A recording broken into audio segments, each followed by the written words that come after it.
Hi friends, તમને બધાને મારા જય અંબે. તો આજે હું બનાવવાની છું મગની દાળ અને પાલકની સબ્જી, જે તડકાવાળી હશે.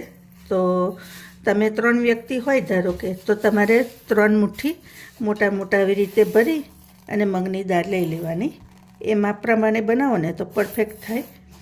અને આ પાલક લઈ લીધી છે. અત્યારે તો માર્કેટમાં સરસ તાજી પાલક આવે છે, તો પાલક લઈ લીધી છે. તો પહેલાં આપણે દાળને વઘારી લઈશું. તો એના માટે મેં ડુંગળી લીધી છે, ટામેટાં, આદુ લસણની પેસ્ટ છે. તો હવે પહેલાં વઘાર શરૂ કરીએ. હવે આપણે તેલ લઈ લઈશું.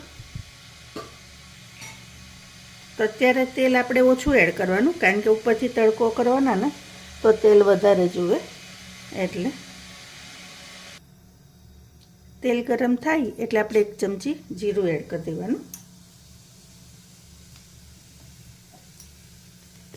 જીરું થાય એટલે હિંગ થોડીક એડ કરી દેવાની. હિંગ ઓપ્શનલ છે. હવે ડુંગળી પહેલાં એડ કરી દઈશું.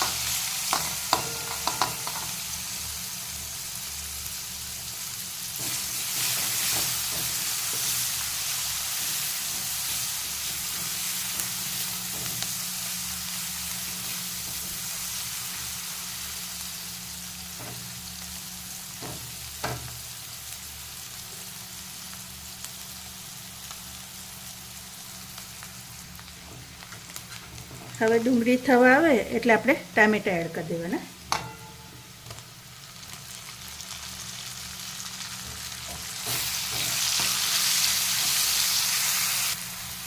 ટામેટાની જોડે થોડુંક મીઠું એડ કરી દેવાનું, એટલે ટામેટાં જલ્દી ચડી જાય.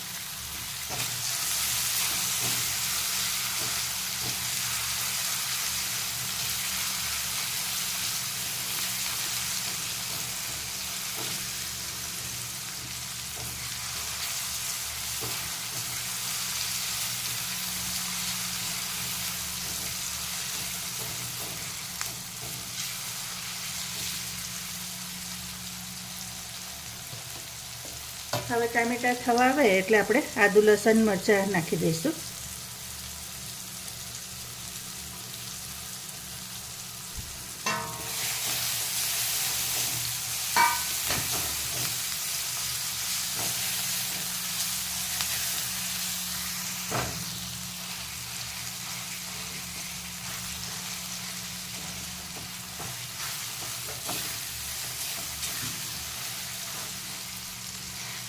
હવે થોડુંક આપણે પાણી એડ કરી દેવાનું.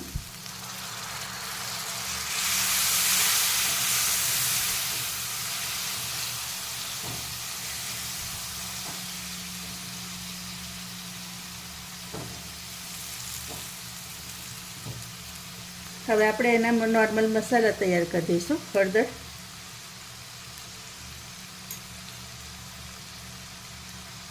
મરચું અને ધાણાનો પાવડર.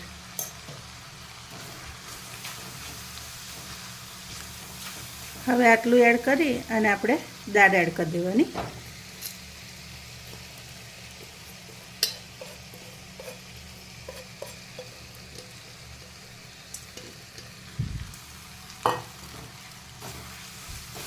આવી રીતે એને પહેલાં તેલમાં જ થોડીક શેકી લેવાની અને પછી અંદર પાણી એડ કરવાનું.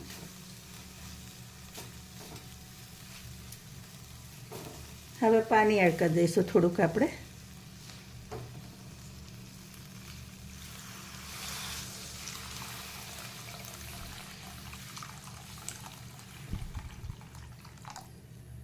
પાણી આવી રીતે થોડુંક વધારે જ રાખવાનું. હવે આપણે ઢાંકીને એને થવા દેવાનું. હવે દાળ થાય છે ત્યાં સુધી આપણે પાલકને કટ કરી લેવાની. તો આવી રીતે આપણે પતલી બધી પાલકને સમારી લેવાની.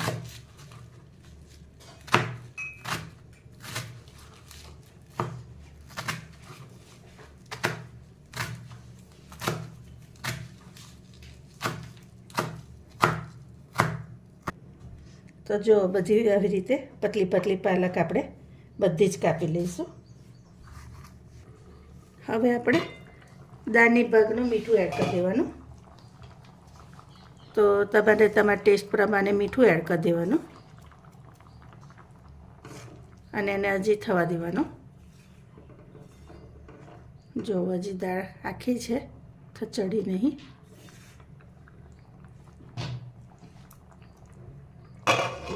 હવે ઢાંકીને એને ફરી થવા દેવાનું. હવે આપણે દાળ પોણા ભાગની થઈ ગઈ છે, તો એમાં પાલક એડ કરી દેવાની.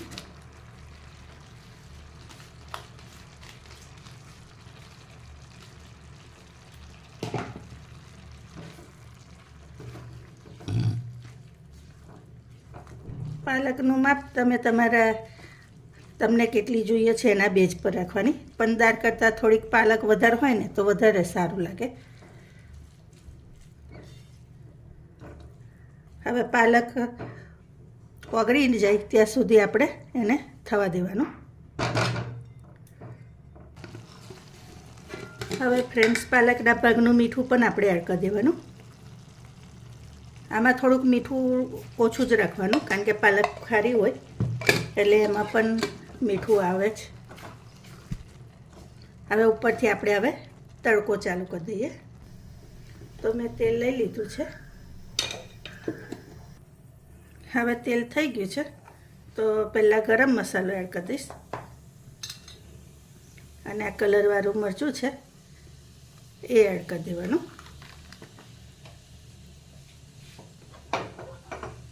હવે ગેસ બંધ કરી દેવાનો. આમાં થોડુંક આપણે પાણી એડ કરીશું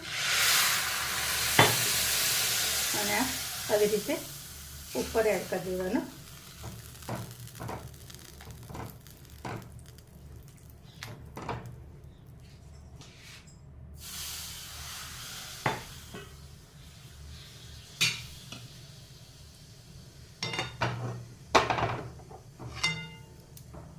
તો જો આપણો તડકો પણ થઈ ગયો તૈયાર. હવે આપણે એને સર્વિંગ પ્લેટમાં લઈ લઈશું. તો ફ્રેન્ડ્સ, જુઓ આપણી દાળ પાલક રેડી છે. તમે જોઈ શકો છો કે એકદમ સરસ થઈ છે. ટેસ્ટમાં પણ ખૂબ સરસ છે. તો તમે આ રીતે ચોક્કસથી એકવાર ટ્રાય કરજો. તમને મારી રેસીપી કેવી લાગી એ પણ ખાસ કહેજો. Thank you.